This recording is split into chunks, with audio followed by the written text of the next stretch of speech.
Hey, my name is Jeff Fox. I just got top 8 at the Richmond, Virginia regional, playing Kash, Snake Eye, Fiendsmith. This is kind of a swan song for this iteration of the deck before we get Azamina, and I'm really glad to say it was like the most fun version of Snake Eye that I've played. Giving it a nickname of yugioh Turbo because that's really like what the deck is doing. And yeah, we can go into the list.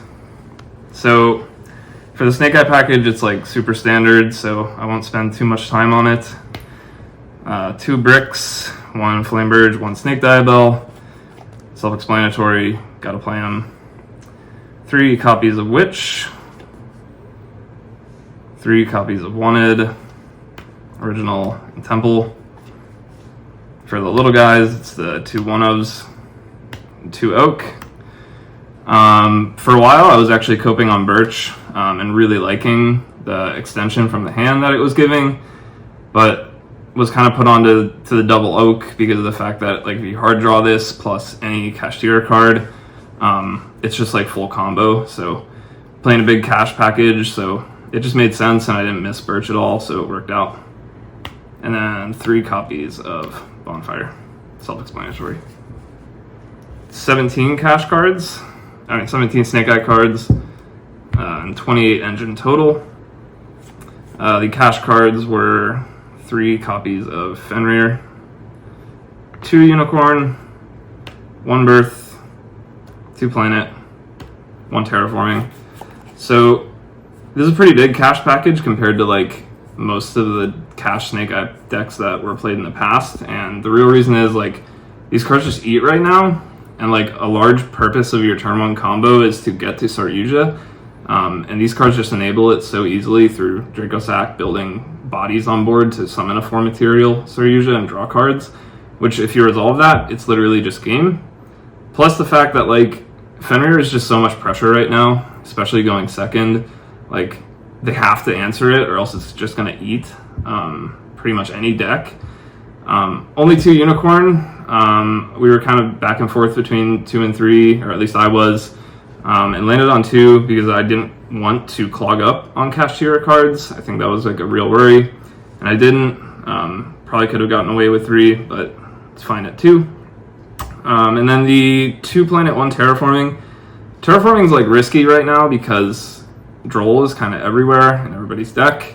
But the real motivation is that like if you draw these cards in combination, you wouldn't want them to be 2 planets because at least with Terraforming you can also get the Temple, and that's actually like super high value. I think that came up like twice at the regional and actually made a really big difference both the times that it came up, and I never actually got drolled on the Terraforming, so it all worked out. And then for the Fiendsmith card, just 1 engraver.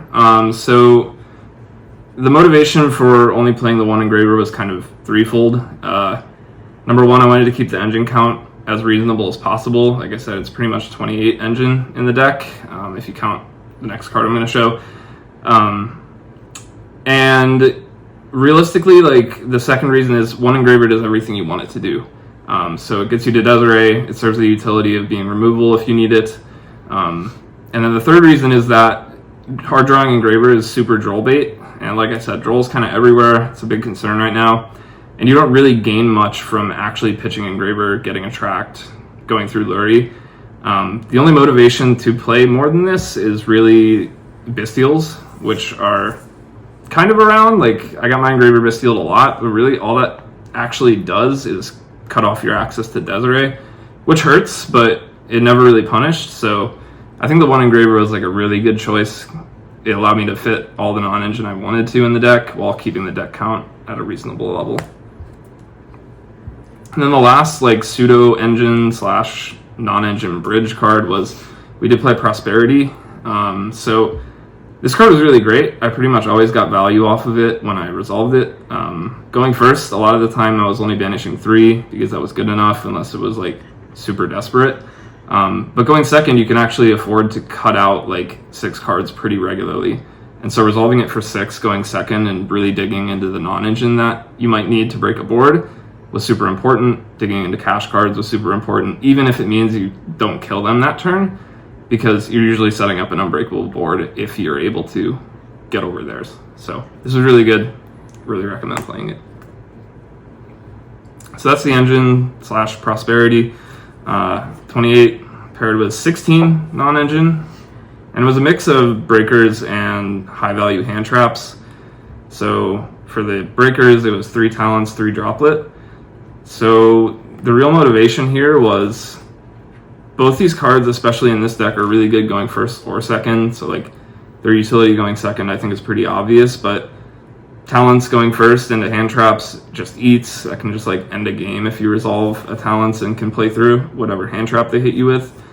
But also droplet, because when you're setting up pretty much any end board with this deck, you're usually having a bunch of really free cards on board that you can send with it, meaning it's probably going to get a lot of free value. Like you can send a Flamberge, sometimes you send Kash to your birth if you have a planet, or even Temple in desperation.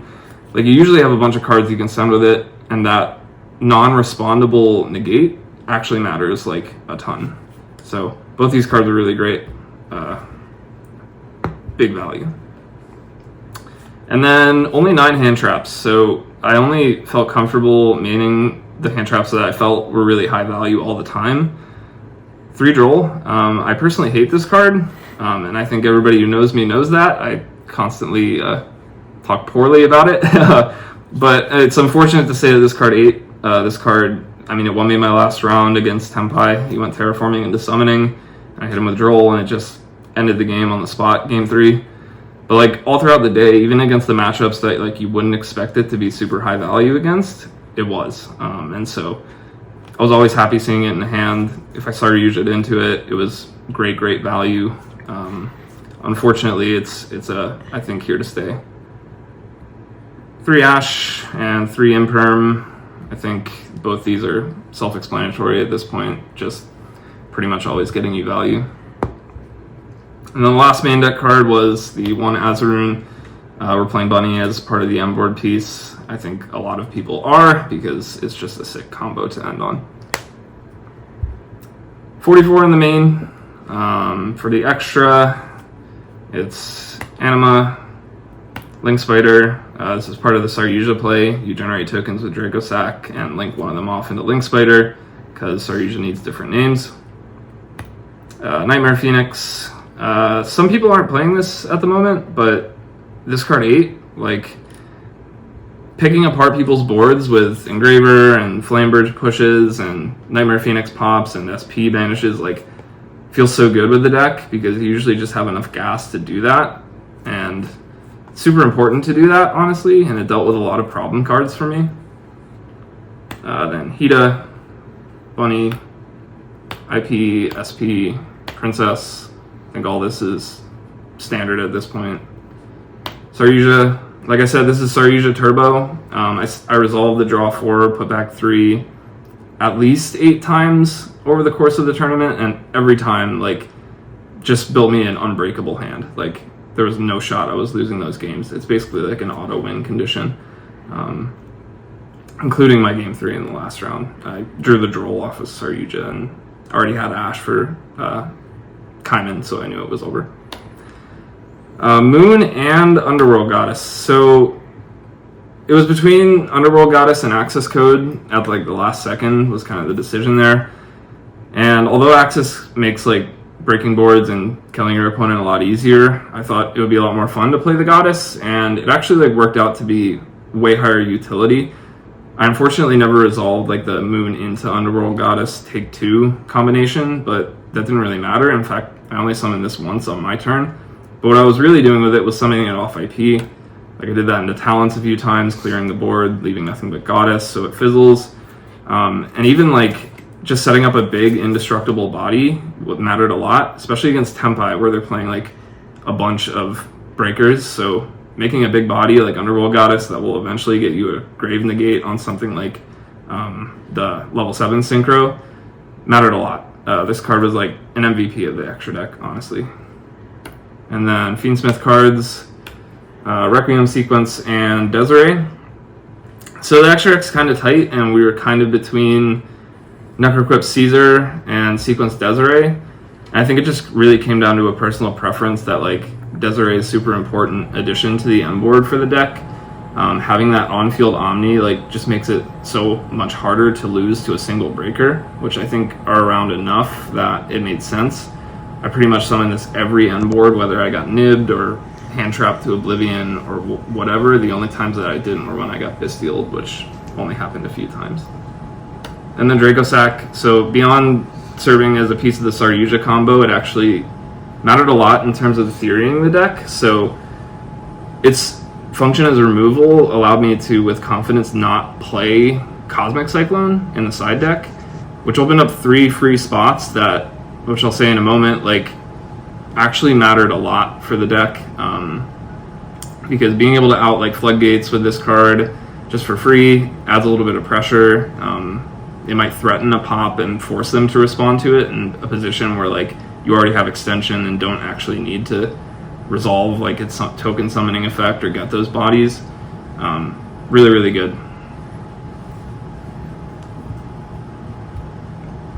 So the side deck, of course, some more hand traps. 3 Chummy, 3 Nib. A little anticlimactic on the commentary here. I didn't see these cards when they mattered at all.